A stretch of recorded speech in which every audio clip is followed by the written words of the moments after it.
आप शुरू में बोलूँ सर मैं आज जो है आदरणीय अध्यक्ष हिमाचल प्रदेश विधानसभा के लिए पठानिया जी द्वारा जो है विधानसभा सेशन शुरू होने से पूर्व जो है परंपराओं के अनुरूप जो है सर्वदलीय बैठक जो है आज बुलाई गई है, जिसमें विस्तृत रूप से जो है हमने चर्चा की है कि विधानसभा का सेशन किस तरह से स्मूथली चले। और ये क्योंकि ये परंपरा है, विधानसभा से पहले स्पीकर साहब जो सर्वदलीय मीटिंग बुलाते हैं और सभी पक्षों के लोग, चाहे सत्ता पक्ष है, चाहे विपक्ष है, चाहे निर्दलीय है, तो वो सभी विधायकों को ये परंपरा रही है, मीटिंग में आते हैं, पार्टिसिपेट करते हैं, अपनी बात रखते हैं। मगर दुर्भाग्यपूर्ण है कि आज भारतीय जनता पार्टी की तरफ से कोई भी जो है इनका सदस्य इस सर्वदलीय मीटिंग में नहीं आया है, जो कि ये कोई अच्छी परंपरा नहीं है, क्योंकि स्पीकर का जो ऑफिस है वो निर्दलीय है और वो पॉलिटिक्स से ऊपर उठ कर के ऑफिस है। और हम स्पीकर के माध्यम से और स्पीकर के थ्रू जो भी हमारी सदन में हम कोई चर्चा रखना चाहते हैं और बातें हैं वो यहाँ चर्चा होती है। और स्पीकर साहब का जो लक्ष्य है और हमारा सरकार की भी जो मंशा है कि वो सदन जो है बहुत स्मूथली चले। और इस बार जो मानसून सेशन रखा गया है, ये पहली बार है। मुख्यमंत्री सुखविंदर सिंह सुक्खू द्वारा जो है वो मानसून सेशन अमूमन 5-6 दिन का रखा जाता था, मगर ये पहली बार है कि ये मानसून सेशन की जो अवधि है वो 10 दिन तक रखी गई है। सरकार की मंशा है कि हर सदस्य, चाहे सत्ता पक्ष है चाहे विपक्ष है, वो इस सदन में सार्थक चर्चा करे, पॉजिटिव चर्चा करे, अपनी बात रखे, अपने चुनाव क्षेत्र की, पूरे जिला और जिला हिमाचल प्रदेश की जो ज्वलंत मुद्दे हैं उन पर जो है वो खुल करके बात रखे, सरकार को सुझाव दे। और जो पॉजिटिव सुझाव जो है वो सरकार जो है वो मानेगी। मगर आज जो ये जो हुई शुरुआत हुई, मुझे लगता है दुर्भाग्यपूर्ण है, अच्छा नहीं है।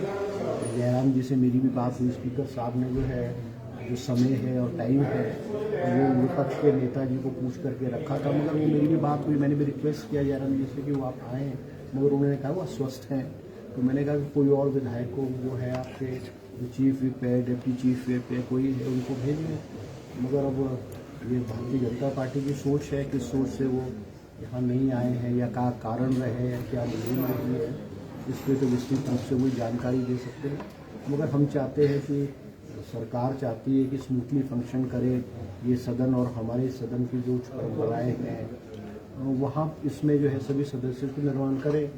अभी जो बजट सेशन हुआ है और जिस तरह से सेशन के अंदर हमारे विपक्ष के विधायकों द्वारा आचरण किया गया है, कागज़ को फेंकना, नारे मारना, स्पीकर के आसन पे जाकर के पहुंच जाना और अभद्र व्यवहार करना, स्पीकर के ऑफिस में आकर के स्पीकर को धमकाना, डराना, जिस तरह की घटनाएं बजट सेशन में हुई वो दुर्भाग्यपूर्ण है। हम चाहते हैं कि ऐसा ना हो, क्योंकि जो लक्ष्य भारतीय जनता पार्टी का था कि सरकार को गिराया जाए, ऑपरेशन लोटस को फेल किया जाए, ऑपरेशन लोटस हिमाचल में इन्होंने शुरू किया था, उसको हिमाचल की जनता और कांग्रेस पार्टी और मुख्यमंत्री सुखविंदर सिंह सुक्खू के नेतृत्व में जो है उसको जो है वो फेल कर दिया गया है। और हम चाहते हैं कि जब जनता में हम गए, जनता ने हिमाचल प्रदेश की सरकार और मुख्यमंत्री के नेतृत्व में कांग्रेस पार्टी को जो है स्पष्ट पूर्ण बहुमत दिया है। 2022 में हमारे पास 40 विधायक थे, आज कांग्रेस के पास जो है 40 विधायक हैं। और भारतीय जनता पार्टी ये भूल जाए कि वो सोचे कि ऑपरेशन लोटस होगा, सरकार गिरेगी, जिस तरह की के सपने हिमाचल प्रदेश की जनता को इन्होंने पिछले 1.5 सालों में दिखाए। और जब लोकसभा चुनाव में भी गए तो कह रहे थे सरकार गिरेगी, 2 सरकारें गिरेगी। मगर हिमाचल की जनता ने एक करारा जवाब जो है वो भारतीय जनता पार्टी को दिया है कि हिमाचल प्रदेश में दल बदल की राजनीति, पैसे की खरीद फरोख्त की राजनीति वो चलने वाली नहीं है। भारतीय जनता पार्टी को इस बात को समझना चाहिए और विपक्ष में 2027 तक अपना मन बना करके बैठना चाहिए कि 2027 तक भारतीय जनता पार्टी विपक्ष में रहेगी। हम उम्मीद करते हैं भारतीय जनता पार्टी से वो एक पॉजिटिव रोल अदा करे, एक कंस्ट्रक्टिव रोल अदा करे और हिमाचल प्रदेश के विकास में जो है एक अच्छे सुझाव दे। केंद्र में आज भारतीय जनता पार्टी की सरकार है और हम उम्मीद करते हैं कि पिछले साल हिमाचल प्रदेश में 9,000 करोड़ रुपए का नुकसान हुआ, उसकी एवज में हमें बहुत कम राशि मिली और हमें वही मिला जो हमारा हक था। हमने पिछले बार सदन में प्रस्ताव आया कि जबकि मांग की गई केंद्र सरकार से मांग की जाए कि प्रस्ताव के रूप में कि वे हिमाचल प्रदेश को आर्थिक मदद करें, मगर विपक्ष के नेता और विपक्ष के सभी विधायक जो है सदन में जो है वो चुप बैठे रहे। उस प्रस्ताव के समर्थन में उन्होंने हाँ नहीं की है। तो दुर्भाग्यपूर्ण है। राजनीति तो जब चुनाव हुए, चुनाव से कुछ समय पहले राजनीति की जा सकती है, मगर हमेशा राजनीति करना जो है वो ठीक बात नहीं। और हिमाचल प्रदेश के हितों की रक्षा करना, हिमाचल प्रदेश के जो मुद्दे हैं उनकी केंद्र में पैरवी करना, जहां प्रदेश सरकार की जिम्मेवारी है, वह भारतीय जनता पार्टी के नेताओं की, विशेष करके जयराम जी की भी जिम्मेवारी बनती है। और हम उनसे अपेक्षा और उम्मीद करते हैं कि पॉजिटिव रोल अदा करें और ये सदन जो है स्मूथली जो है वो 10 दिन चले। जो भी इनके मुद्दे होंगे, जो भी इश्यूज़ हैं, उनको हमने स्पीकर साहब को भी मैंने कहा है कि इनके इश्यूज़ हैं, विपक्ष के इश्यूज़ हैं, उनको प्राथमिकता के आधार पर लगाया जाए।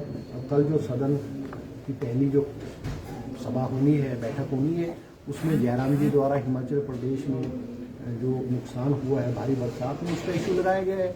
उसमें हमारे कांग्रेस के केवल पठानिया जी भी और हमारे सदस्य भी उसमें टैग है। हम उम्मीद करेंगे कि सदन के अंदर सार्थक चर्चा करें, लंबी चर्चा करें, और जो एक और हम उम्मीद करते हैं कि सरकार की जो कमियां हैं, त्रुटियां हैं, गलतियां हैं सदन के अंदर और सदन के बाहर जो है सरकार को करें और उसको सुधार करेंगे। इनके पॉजिटिव जो है पॉजिटिव इनकी जो है इशू, हम सरकार उसको पॉजिटिवली हम उनको सुनेंगे। चौहान साहब, ये नाराजगी आज सर्वदलीय बैठक में नहीं आई, विपक्ष ये नाराजगी सत्ता पक्ष के प्रति है या फिर स्पीकर के प्रति? देखो, अब ये तो प्रश्न आप जयराम जी और भारतीय जनता पार्टी के लोगों से पूछें कि उनकी नाराजगी सरकार के प्रति है, स्पीकर साहब के प्रति है। मगर जो कि परंपराएं रही है, क्योंकि हम जब विपक्ष में थे तो हम हमेशा स्पीकर जब चुनाव सेशन से पहले सर्वदलीय मीटिंग बुलाते थे, कांग्रेस की हमेशा हर मीटिंग में पार्टिसिपेशन रही है। अब ये उनकी सोच है, मगर ये मैं कह सकता हूँ कि ये जो है स्वस्थ परंपराओं, जो हमारी डेमोक्रेटिक सिस्टम में, हमारी जो पार्लियामेंट्री सिस्टम है, उसमें जो हमारी परंपराएं हैं, हमको सभी को राजनीति से ऊपर उठ करके इन परंपराओं का निर्वहन करना चाहिए। और हमको निर्माण, ठीक है, आपकी नाराजगी हो सकती है, आपकी कोई बात हो सकती है, आप एक प्लेटफॉर्म है, सर्वदलीय मीटिंग जो है इसलिए बुलाई गई, आपका प्लेटफॉर्म है, आप अपनी बात स्पीकर साहब के सामने, सरकार के समक्ष रखें और एक रास्ता, हर चीज़ का रास्ता निकाला जा सकता है। ठीक है जी, थैंक यू।